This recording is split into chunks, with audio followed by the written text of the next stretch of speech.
order. And the Pledge of Allegiance and invocation, if he chooses, will be by Councilman Henderson. Please stand and join me in the pledge of the flag. Pledge allegiance to the flag of the United States of America and to the republic for which it stands, one nation, under God, indivisible, with liberty and justice for all.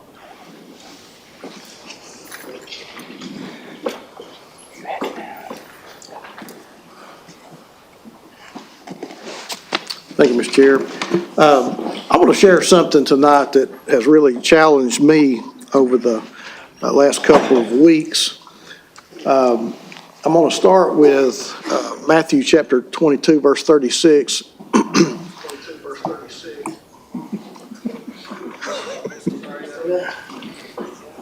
Okay, I can't talk with that going on.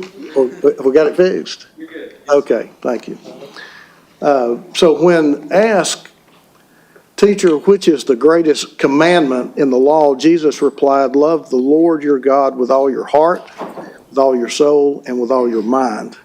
This is the first and greatest commandment, and the second is like unto it. Love your neighbor as yourself. All the law and the prophets hang on these two commandments." And in his book, Neighborliness by David Ducusson, he wrote something that really challenged me, and he said, "True passion for God will naturally lead to loving others regardless of their racial or economic background.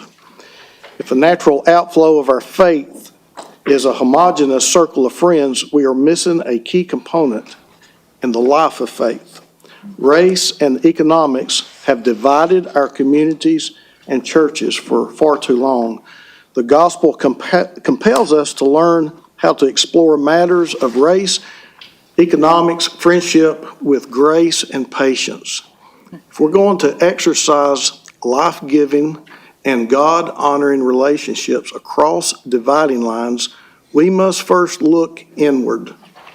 The hard work of self-examination flows naturally from the heart that is pursuing the call to neighborliness that Jesus included as the most important in our expression of faith."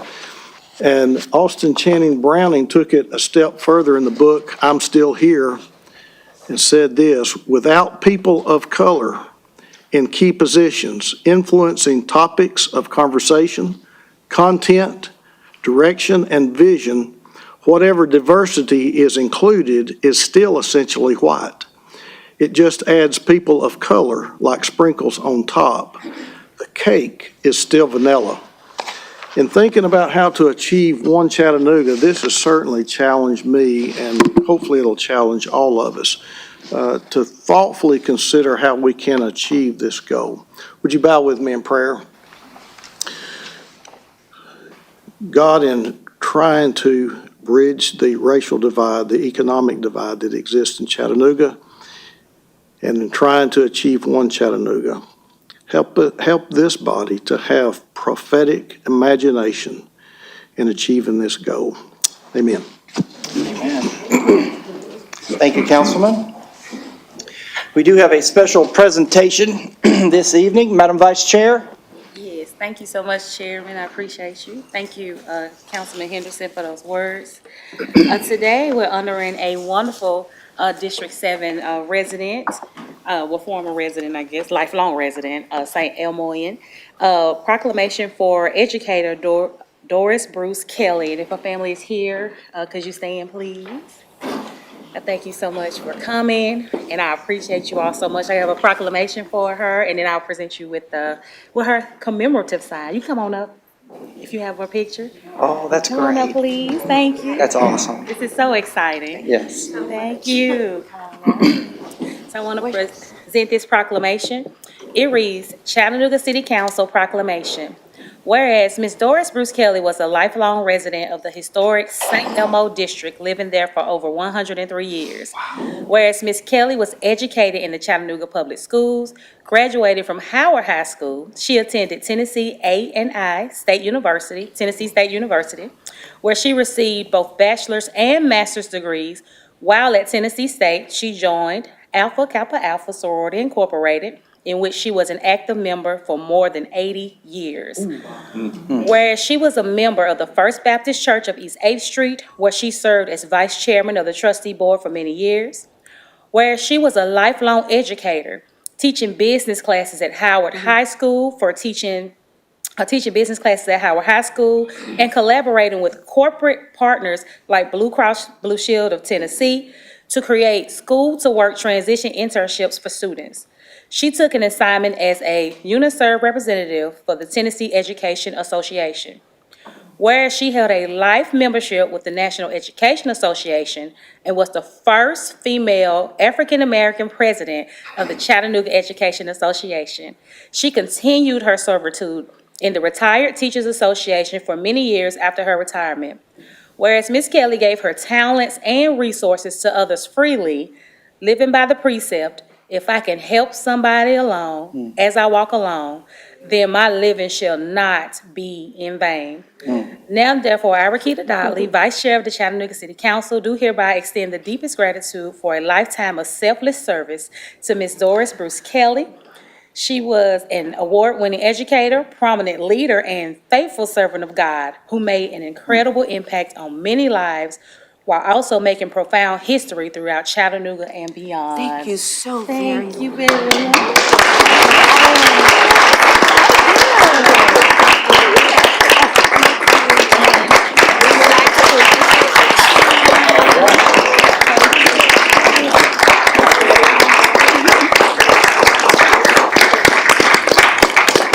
Thank you. And so this is your commemorative sign to take as for your family. And then we will also have a, I'm sorry. And we'll also have a sign, reveal, so we're waiting on the date for that. And I can- Thank you. Thank you so much.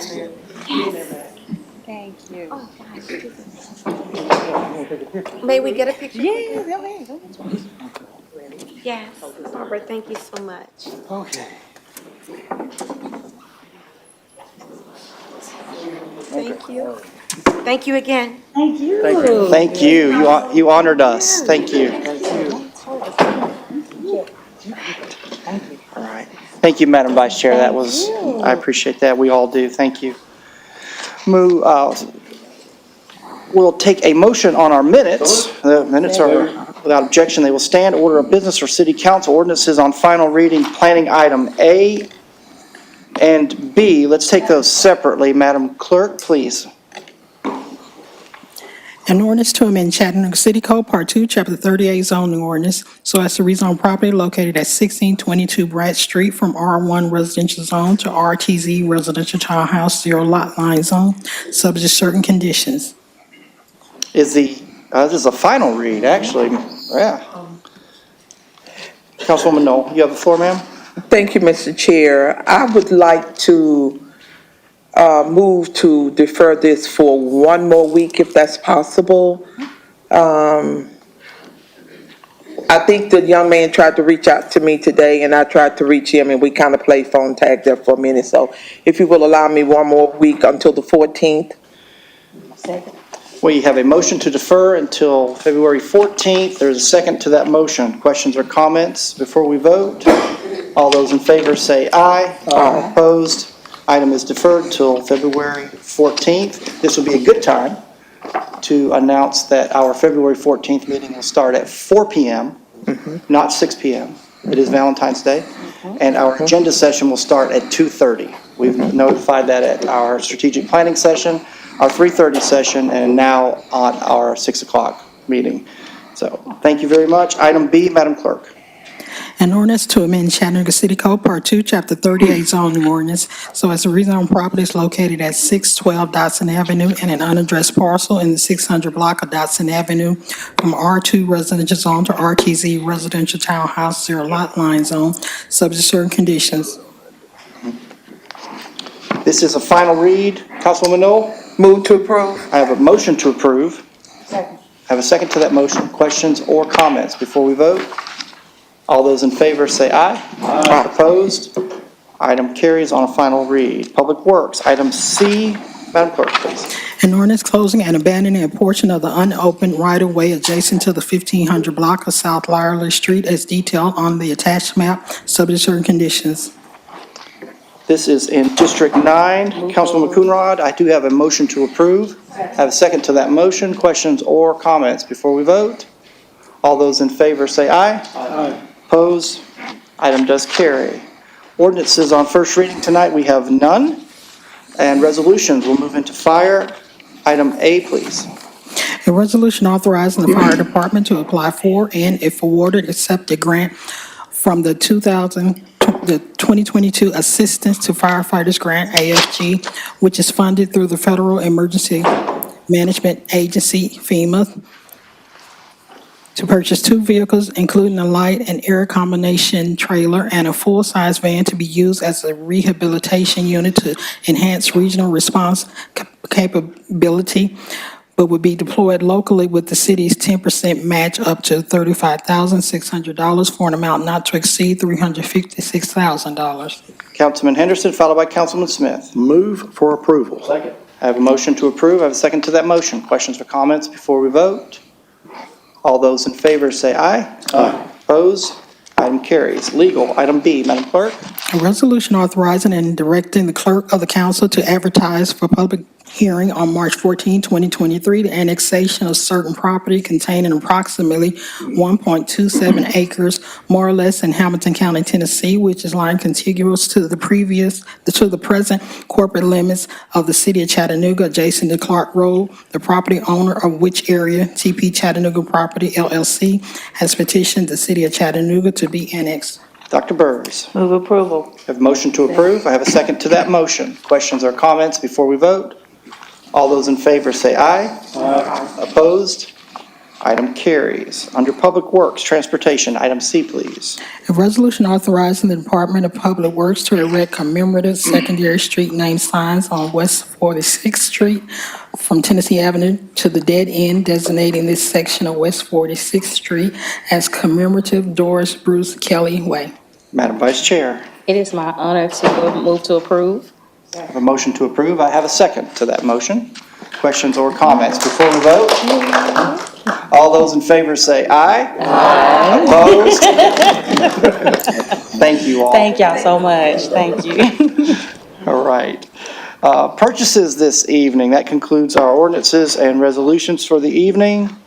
Ms. Satterfield, good evening, ma'am. Good evening. We have 5 purchases recommended for approval. The first is from the wastewater department. This is an increase of $40,000 for an annual estimated spend of $90,000 for MSA safety parts from Gexpro, doing business as GE Supply. This increase is due to an unexpected need to purchase sensors inside the plant.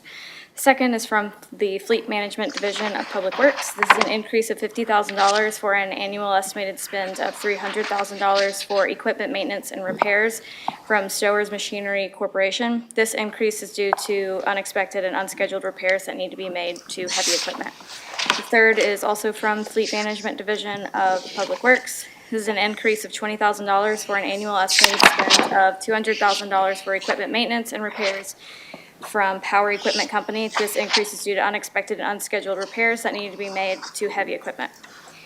The fourth is also from the Fleet Management Division of Public Works. This is a sole source purchase of $100,000 for a Tiger mower, New Holland / Ford tractor and bush hog implement OEM parts and service. Chattanooga Tractor and Equipment Inc. is the sole source distributor for Tiger mower, New Holland / Ford and bush hog OEM parts and service in Hamilton County, Tennessee. The last is from Human Resources. This is an increase of $218,000 for third-party administrator services for IOD claims from Johnson and Associates, Inc., bringing the estimated total spend for the remainder of this term to $2,726,501. I have a motion to approve our purchases. I do have a second to that motion. Questions or comments on purchases this evening? All those in favor say aye. Aye. Opposed? Purchases are approved. Ms. Satterfield. Yes, we have two sole source purchases to report. The first is from the wastewater department. This is a purchase of Patterson pump parts from Southern Sales Company for a total of $40,310. Southern Sales Company is the sole distributor of Patterson pump parts for the state of Tennessee. And the second one is from the wastewater department. This is a purchase of Brentwood Polychem primary chain replacement for a total of $35,400. Guthrie Sales and Service is the sole authorized representative in Tennessee. Thank you, and no emergency purchases this evening. Moving into committee reports this evening, Councilwoman Noel. No report. Dr. Burbs. No report. Councilman Henderson. Councilwoman Hill. Had a planning and zoning meeting today, and the planning commission is next week. Councilman Smith. No report, Mr. Chairman. Councilman Hester. We did meet today, Parks and Public Works, and we'll meet again in 2 weeks. All right, Madam Vice Chair. No report. All right, thank you. That will conclude committee reports. We do have another business item, a special exceptions permit. I believe Mr. Noblet. Yes, sir. There is one amended certificate of compliance. This group has come before you before. They've had a slight change in the partnership of the association here. It's for Maca Legal Partnership, DBA Discount Liquor at 6231 Perimeter Drive, Suite 213. It meets all the requirements of the code and just needs to be approved. All right, thank you, sir. We are now at the time in our meeting for persons wishing to address council this evening. If you would like to address council this evening, please make your way to the podium. And while we do that, the city attorney will read our rules. Yes, sir. At the end of each council business meeting, the chair will recognize members of the public who wish to address the council. Here's your rules. Each speaker wishing to address the council can only be recognized at the microphone up front. No person can have more than 3 minutes to speak, and the speaker may address the council only upon matters within the legislative and quasi-judicial authority of the council and not upon matters which are not under the authority of the council and are regulated by other governmental bodies or agencies. Don't use any vulgar or obscene language, nor use the floor to personally attack or personally denigrate others, and address your comments to the council as a whole and not towards individual council members. Do not engage in disorderly conduct or disrupting a public meeting, which is prohibited under Tennessee law, and a person commits that offense if the person substantially obstructs or interferes with the meeting by physical action or verbal utterance with the intent to prevent or disrupt a public meeting or gathering. Having stated those rules, go right ahead, Ms. Mott. Thank you. Marie Mott, District 8. I appreciate you for reading Channing Brown. If you're digging into that, Councilman Henderson, I want to give you a little bit more to read, if you don't mind. The cross can heal and hurt. It can be empowering and liberating, but also enslaving and oppressive. There is no one way in which the cross can be interpreted. I offer my reflections because I believe that the cross placed alongside the lynching tree can help us see Jesus in an American new light, and thereby empower people who claim to follow to take a stand against white supremacy and every kind of injustice. That's James Cone, The Cross and the Lynching Tree, and if you dig into James Cone, read Howard Thurman, Jesus of the Disinherited. I'm standing here today because we have found out, as the Department of Justice continues to dig into the brutal state-sanctioned execution of Tyree Nichols, that Jamichael Sandridge, who worked for the City of Chattanooga Fire Department from February 2014 to September 2019, was fired by the City of Memphis because he was present and did not offer aid to Tyree after he was murdered by the police.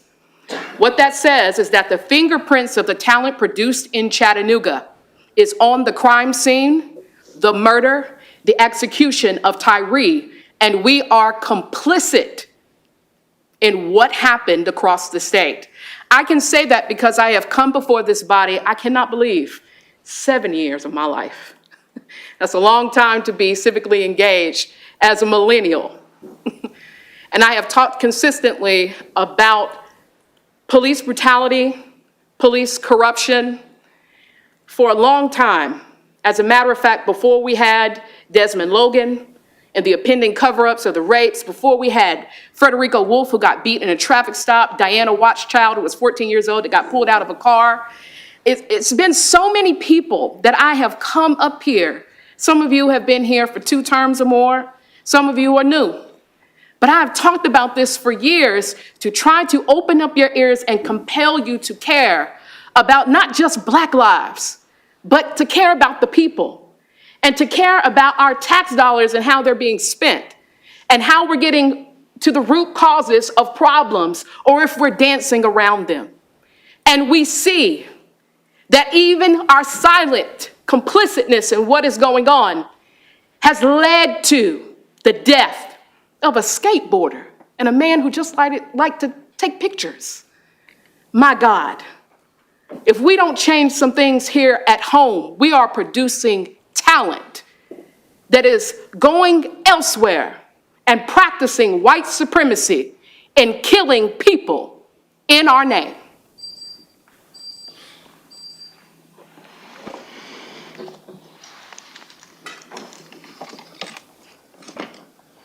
Evening, sir. Good evening, council. My name's Gary Franks. I live at 5825 Dayton Boulevard in District 1. The city of Chattanooga, a number of years ago, did an easement across my property for a sewer. I've lived with an inverted speed hump coming out of my driveway for a number of years. I worked for the city, and I can understand not coming and fixing my driveway because I work for the city and had a take-home car and all of this stuff. But I've been retired since August. I still have an inverted driveway. I bought a $5,000 car hauler, and I can't leave my driveway without dragging the tail of that trailer because of the inverted sewer easement. They came down and fixed the road, but they didn't fix my driveway. If I took a backhoe in there and dug up that sewer, I bet somebody would be out there and fix it. But I've not done that. I've talked to an attorney about suing. Don't want to do that. I'd really like to just get it fixed. The city, in their easement, said that they would maintain the property. They broke the corner off of my bridge that comes across there. And that bridge, it's caused a degradation to it. I'm afraid to bring a cement truck across it because of that. I would like somebody to do something about it. That's all I ask. Thank you. Thank you. Does anyone else wish to address council this evening? Sir. Councilman Henderson, you have the floor, sir. Mr. Franks, before you leave, Ryan, could you get with Mr. Franks? I think we've talked before on the phone, I believe. And I thought we had the situation remedied, but it sounds like we don't. And I don't mind meeting you with Ryan here after the meeting. Not right now, but after the meeting. Thank you. Good evening, ma'am. Hi, my name is Robin Dupree. I work for Public Works, stay on 404 Tunnel Boulevard, Chattanooga, Tennessee. And my issue is, I am 60 years old, and I just found out I got to go in the back of a garbage truck to throw garbage. And I am the only colored woman that's been assigned to this in garbage. I don't think it's fair. I really don't. I think I'm a little bit too old to be on the back of a garbage truck to be throwing trash. But I am on the list to be starting Monday. And I am the only woman, the only colored woman, has been chosen to do this. Everyone else has been passed over. And I really don't think it's fair for me to have to do this, and it's other younger women, Caucasian women, that have not yet been on the back of a garbage truck. And I've been working for the city going on 27 years.